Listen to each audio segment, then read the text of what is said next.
Hello everybody. Just brought y'all here with me to see what I'm doing right now. This is my grapevine. I have grapes on one side, which is over here. Let's see if you can see that. And it's coming out of here. See that vine right there? See how thick they get? I have two actually in two different bags. They're in grow bags now. You know me. This is about 3 years old, 4 years old. And I have muscadines on this side. You see how thick the vine gets? And they actually produced really the first year. So it's on this arbor that we put together. It was very inexpensive. I'll see if I can find it and attach it.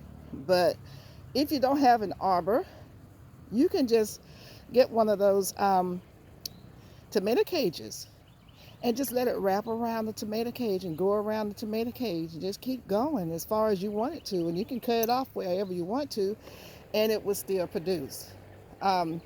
Normally, I just let it grow on up and don't cut it, but I had some help. One of my little young fellas, I try to have my little young guys help me in the garden, give them a little money. Bless his heart, he cut everything. He cut it, he cut it off.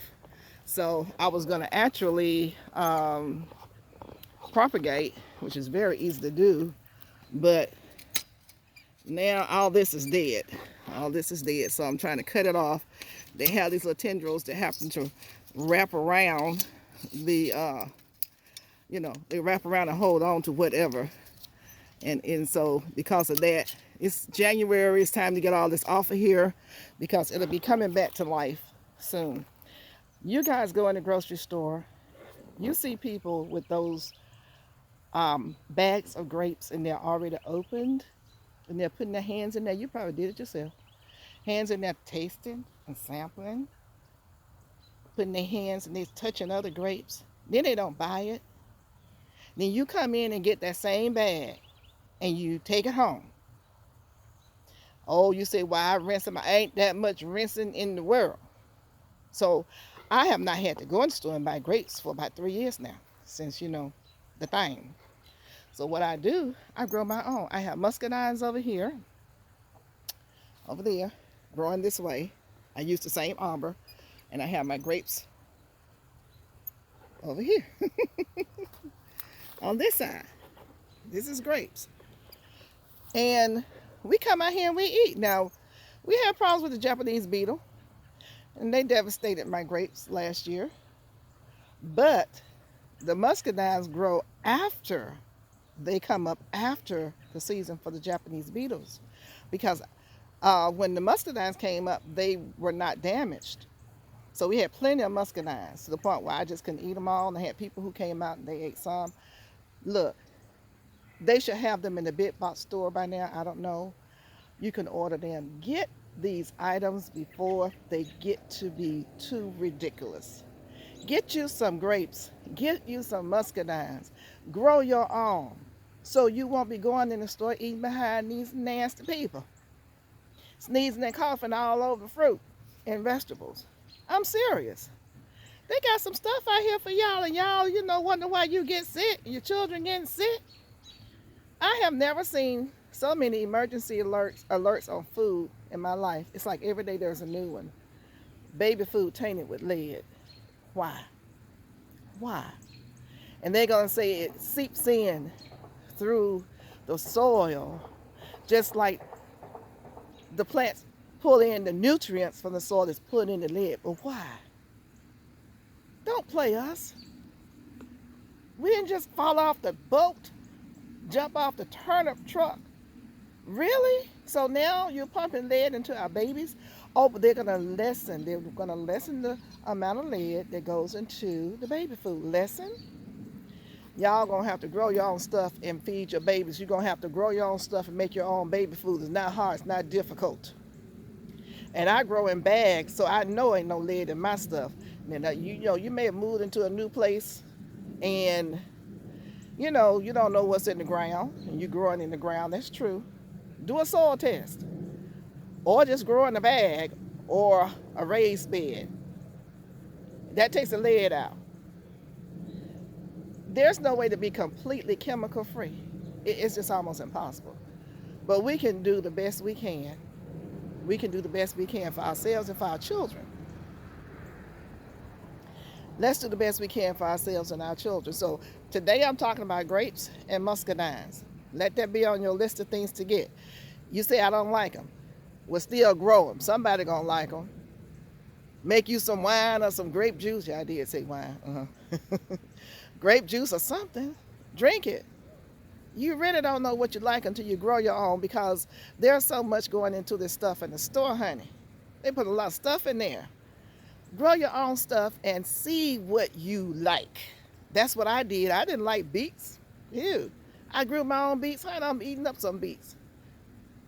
I love carrots. I always love carrots. But it's things I didn't eat that I eat because I am growing it. I have control over my food.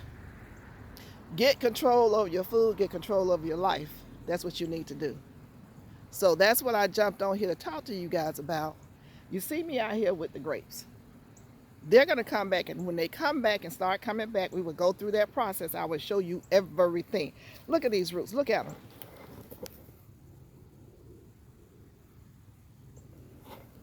That's in a grow bag.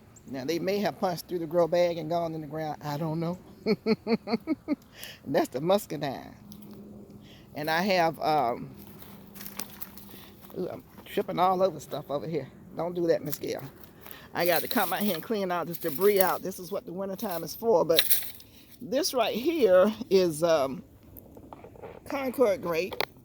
Look at the roots. This is just debris. Don't pay it no attention. See? So my thought process was to propagate, and I can still propagate. I do have something out here that I can work with, you know, because my whole thing is send stuff off to y'all, because it's going to be too expensive for you to afford it in the store. And let's take a test. Now, my new people, you may not, let me take off my gloves. That's why you're looking all cockeyed.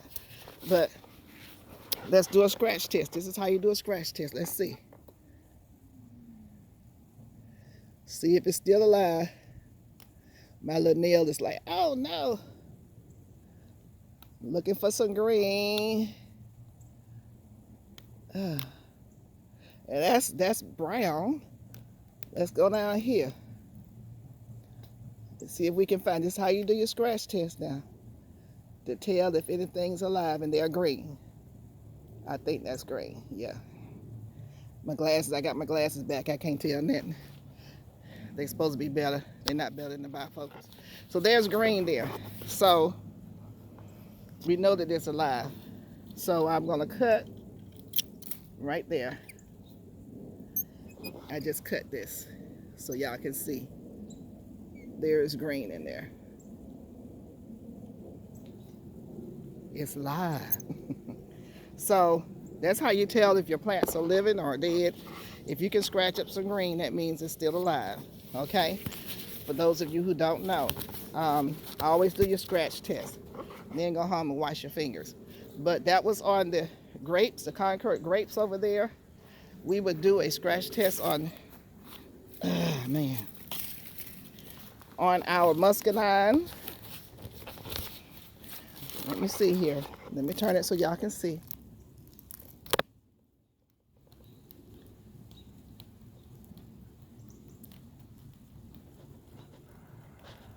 Green. See that green? It's alive. With some of the bark on some of the things, you have to really scratch a little harder because the bark is a little thicker. And then it is, it's wintertime. Things are kind of hard and cold, so it may take a minute.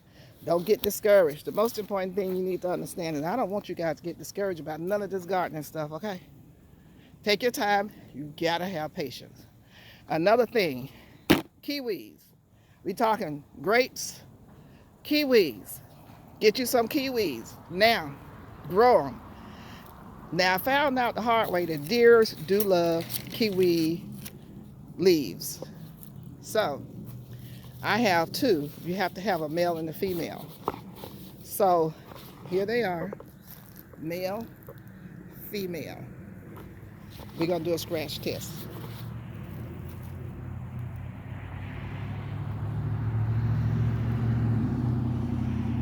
Yep, there's some green. There's some green right there. It's alive, and it's gonna come back. They say that you have to have them trellised. Do not be discouraged. Miss Gail, I don't have no way to trellis. I don't have this, that, and the other. Tomato cages. Wrap it around it, wrap it around it, wrap it around it. You can get a taller tomato cage than these. And just let it be. It'll grow, it'll be fine. Don't let somebody else influence you like that. No, think outside the box. Think outside the box. Get you some kiwi. Now these are the small kiwis. Let's see here. No, that's not the sign. I got a sign out here somewhere. I don't know what happened to it. But anyway, these are not the big ones. Y'all know which ones I'm talking about. It'll come to me in a minute. But anyway, these are not the really big ones. These are the snack size ones, which is perfect for me. And so you get you some kiwis. You have to have a male and a female. There's one that doesn't need male and female. I can't think of the name of it. You can Google it. But these you have to have, most of them you have to have male and females. And the fact that I'm doing them side by side means that pollination is going to be really good, because the bees and the ants and all the other folks don't have far to travel. So get you some kiwis, okay? We're going to go through the other fruits and fruit berries that I have out here. These are medicinal fruits and berries and trees, things that's good for you. I will be propagating. You're going to see me propagate. And one thing I did do for one of my subscribers, said she was interested in the elderberry when I propagate. So I did a sample, my first time propagating. And guess what? Yay, do you see this? Let's see if y'all can see it. The roots. Look at Miss Gail. So guess what? I'll come out here soon. That's where it's sitting. I'm working with these right here, waiting for some roots to come through. And I shall be doing more elderberries, because I'm cutting the elderberry bush down, the elderberry tree down. That's a tree, ain't a bush. It's coming down. It gotta go. So I'm gonna cut it down. And when I do, I will see how many I have. You need two different ones now. I don't know if there's elderberries that can be grown together or grown by itself and still produce. I don't know. I've been reading that you have to have two different elderberries. So I have a John and an Adam. And when I got my John and Adam, I think I got them for $9 for two. I looked them up. Even the place that I told you to go to last time, Ison's Nursery, it's $19 and something for one. Just for one. They've gone up, people. So I'm going to help some folks out, because I want you guys to be healthy. So I'm going to propagate as many as I can, and then we'll talk. We'll see what's going on. So anyway, listen, love you guys. We talked about grapes, muscadines. Very little maintenance, very low maintenance, okay? We talked about kiwis. They have not fruited yet. Usually it takes 3 years. I think they're going into their third year. So I'm excited to see about that. So we're going to just let that be the topic of the next couple of days. And we're going to talk about the medicinal properties of these two. Then we'll move on to something else. Wanted you to know that I showed you last time how we were doing with our winter sowing. And I had some seeds to put out here. I left them in the car, I guess. Told you I was going to throw some more beets out here. Because, ooh, look. Y'all's peas have reached the top. So I'm going to bring you along with me on this probably tomorrow to show you what I'm going to do. I'm going to have to take them out because they've reached the top. So they're ready to go into another container.